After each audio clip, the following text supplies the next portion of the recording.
99% of people are not willing to do what it takes to make their dreams come true. The Marines have a saying, everybody wants to go to heaven, but nobody wants to die. The center of bringing any dream into fruition is self-discipline. You know, something as simple as food and eating. It's not about your body as much as it is about your mind. It's getting command of your mind to be able to choose actions that are in your own best interest. Every day we are choosing that's not in our own best interest. So if the world is attacking you and the world wants to fight you and the world's trying to hold you down, so you gonna kick yourself in the balls? So you gonna stop yourself from getting what you dream?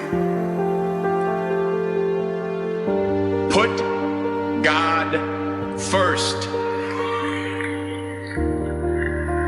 Put God first in everything you do.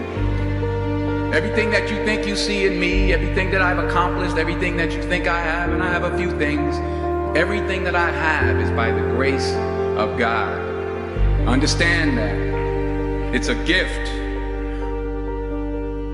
There's a bunch of people out there that have these lives that are deeply unsatisfying because I think somehow or another through momentum and through things falling into place the way they are and people trying to fit their lives around the way these pieces have fallen into place, there are so many people that are working all day long doing something that is deeply unsatisfying and almost painful. Yeah.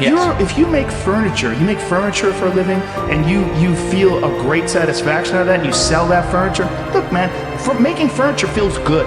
If you can do that, you could cut those corners perfectly and sand everything down nice and stain it, and then it's done and you get the satisfaction, and you sell it to someone and that pays your bills. That is infinitely more satisfying than being stuck in some fucking cubicle working for someone that you don't want to work for, having to have these stupid fucking office meetings, talking to people in human resources, sitting down with your supervisor where they evaluate your job performance, and you're not really, you really need to be enthusiastic about this company. This company is your future. This company, you're like, fuck, kill me now. There's a lot of people out there that would way rather do something else, and I hope they understand that they can. Everybody's got these stupid barriers they put in their own head. You got to resist those goddamn things because they don't do you any good, and they certainly define the potential for your future in a negative way. It's not self-serving, and it's not even real. You put this artificial ceiling on the potential for what you're doing. If you hit a wall, okay, that just means you need to regroup and rethink. It doesn't mean that wall's there, especially when it comes to something like social media or like a podcast, something where you like it less, fix that. Figure out a way to do it. You can do that. And this idea that there's no way to get past the starting block today is just ludicrous. It's crazy. And it's just this poor thinking. And people that are trapped in bad situations, one of the problems is you feel like this is your future. You feel like you're fucked and you can't get out of that. There's no hope. There's no light at the end of the tunnel. There's no rainbow. And if you feel like that, that alone can be incredibly defining and limiting. But if you can look at yourself objectively and say, okay, I kind of am fucked here. I'm in credit card debt. I'm working in a shitty job. I don't like what I'm doing, but I have some ideas.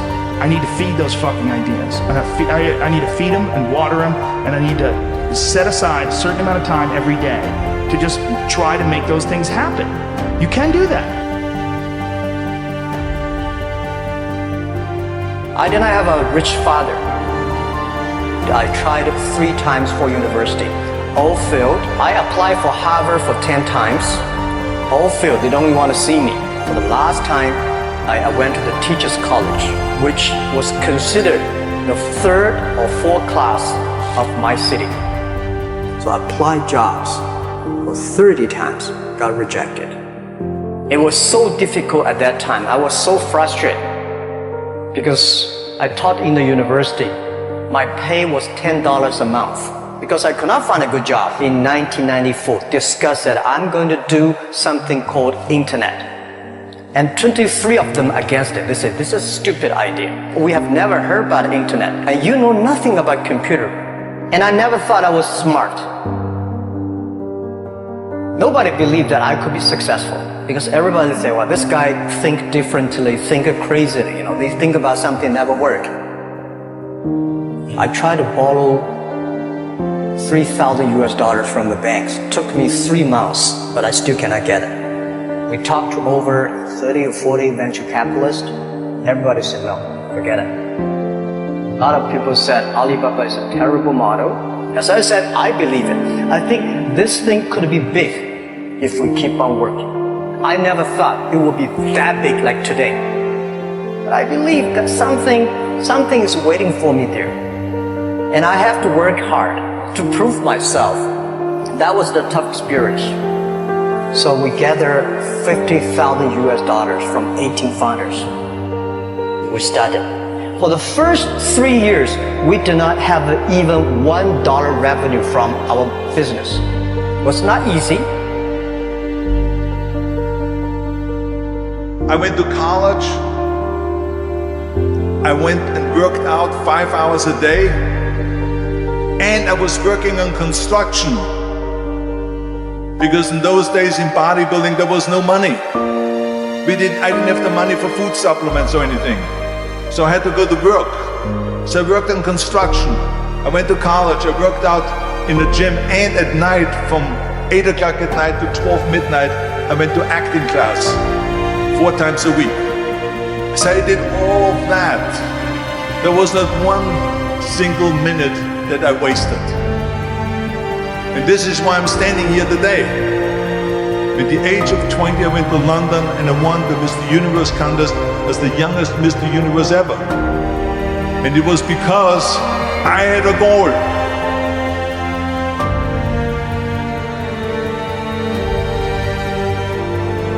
I believe that self-discipline is the definition of self-love. That when you say that you love yourself, that means that you have behavior towards yourself that is loving. Self-discipline is the center of all material success. You cannot win the war against the world if you can't win the war against your own mind.